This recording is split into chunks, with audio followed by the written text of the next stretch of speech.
And then at about, once we're here 30, 45 minutes, we head outside, which is always a big hit, and play outside, come in, have a circle time, which, are you doing circle time? Or, well, that'll work itself out in each class.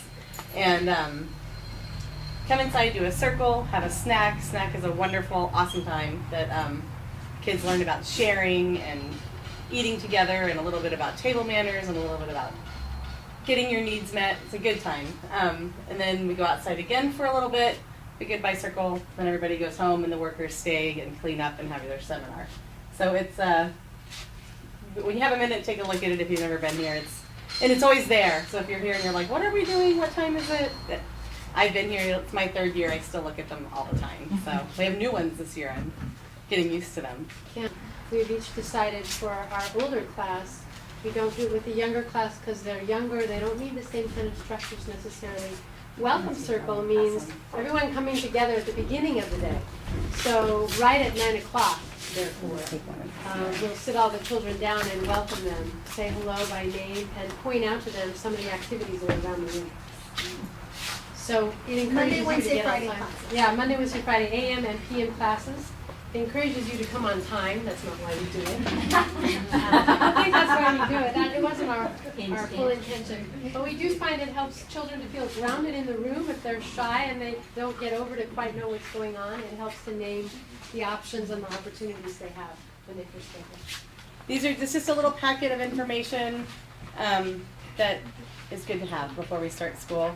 The first is a checklist. These are all things that should be done soon, if not done already. A lot of these you probably get your pens out and check some of these off if you've gotten them done. One is about the September tuition. We already talked about that. It does have the prices on here, just sometimes you forget you've signed up 7 months ago. So the second thing is the membership packet. I've sent it on a couple emails.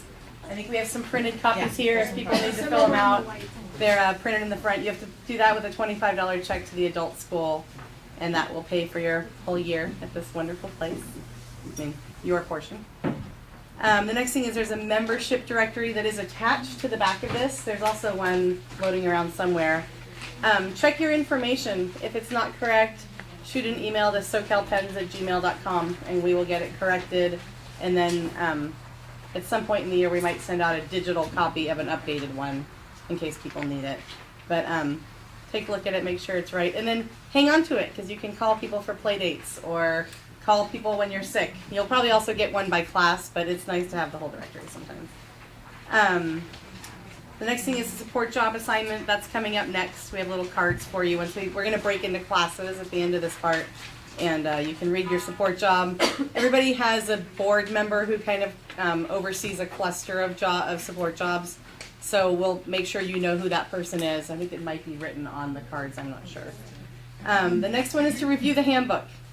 I'm going to make a confession. It's my 3rd year here, and I didn't read the handbook till this summer. And I'm the president of the board of directors. Read the handbook. There's so much good stuff in there. I didn't know it was in there. I looked at bits and pieces, sick policy, snack policy, but I hadn't actually. There's good, juicy, wonderful stuff in there. So it's on the website. Go read it. And we some also copies here as well. we do have copies here. Copies, yeah. There are a couple little minor things we're going to update in it, but nothing that doesn't make what's there totally ready to be read. So you go to our website, which is on here. You click on members at the top, and then member information. It's a PDF. You have to click on it. It'll open up, and take the time to do it. It's 30 pages. You open it, and you're like, 30 pages? I don't have time for that. I'm not going to look at it right now. But then it's worthwhile. The next thing is a cubby box. People who are new, you'll take a little tour at the end. Every kid has a cubby. It's nice if you can have a little box in there, some extra, clothes. If your kids really like water, some extra shoes. I usually put those in because my kids really like water. Underpants, especially if we're doing potty training stuff.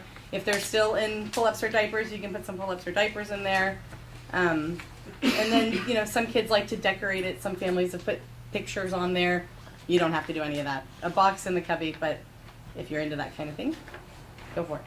The last one is follow us on Facebook. It's something we've kind of delved into in the last year, and we cover a lot of our fun events. We were in the 4th of July parade, which thank you, Davis family, for letting us use your truck. We had a great presence at the parade, and it was really fun to do that. And that was covered, all the little events that we do. We put stuff on there. And Shannon? Can I add, there's a little place on the website where you can also subscribe to our blog.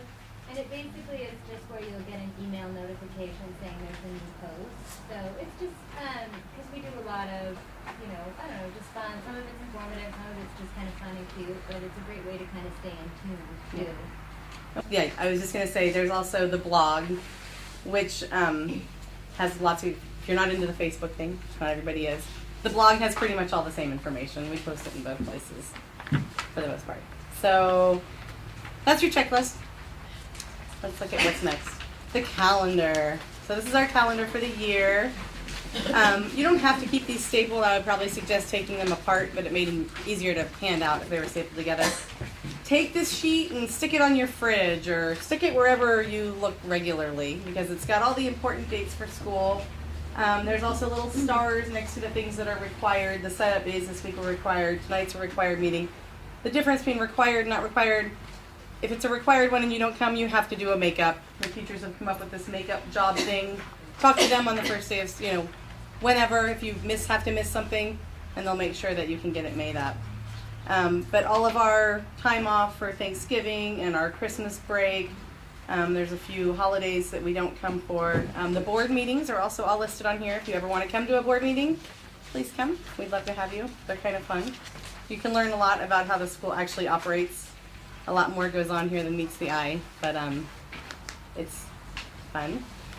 Okay, the next page is even for people who have worked here and been here before, we have made some changes to the workday jobs. These are still a little bit of a work in progress, but this is the point where they're at right now. There's right over here inside the kitchens, when you show up on your workday, right here, there's cards. The cards have all the same information on them, so you can take it. If you're like, because even people who have been here before, it's changed. It's worth looking at. Put it around your neck. You can say, oh, this is what I'm going to do at school today. And they're good. They broke it down by, during the day what you're going to be doing. And these hang in the kitchen. I'll put them back there. And if you have any questions, you can always talk to your teachers. Okay, on the back of that are snack guidelines, which are also in the handbook. The slightly different version in the handbook. We gave you guys some options. If you wake up in the morning and you look at the calendar and you say, oh my gosh, it's my snack day. Okay, we're going to get some apples and some tortillas and some cheese. We're good. I think the list will be helpful to people. But there's got a lot of good information in there. We did this year purchase a bin to wash only fruits and vegetables in. We would like them to be washed before we serve them to the kids. So it says food only on it, and please don't put dirty dishes in it. If you're thinking about food only. The other thing is that this year for birthdays, we're gonna the school's gonna provide the celebration. So we're asking parents to kind of have celebrations somewhere else, or there will be one provided here. And then next is the directory, which I already talked about. And on the back is just a little information. I was trying to save a tree, so it's on the back of the directory. It's not the most logical spot. But it's just if you're bringing a younger sibling to the co-op, it's just some helpful hints. I have, they are now 5 and 3. I've been bringing them since they were 3 and 1, 2 little boys. I wrote this last year for the school because my 1-year-old, who last year he is, how would you describe Connor? He's busy. He's busy, he's active, and he's very well, as they said at Junebug's Gym, he's freakishly strong. And so he will climb to the top of the rainbow bars and drop through and hang on and let go. And he's been doing that since he was like 15 months old. So he's, when I came here with him, I was like, how am I supposed to help with anybody else? Because all I can do is watch Connor. I can't really do anything but watch him. The other parents here will help you. Talk to them about it, make a buddy system with somebody else. It will work out, and the teachers are a great resource, but we decided to write up a little helpful hints thing because it can be a little challenging sometimes. So that's all of my businessy stuff. Do either of you have anything to add that you can think of? And if you have questions about snack or sibling policy and so forth, we can always talk about them at seminar and as you come into school. It's a lot of information all at once tonight, so just know we're not expecting you to absorb it all. This is just a beginning taste of it, and then we revisit anything that you have questions about or didn't quite get. So just know there's time to warm up and learn how the program runs.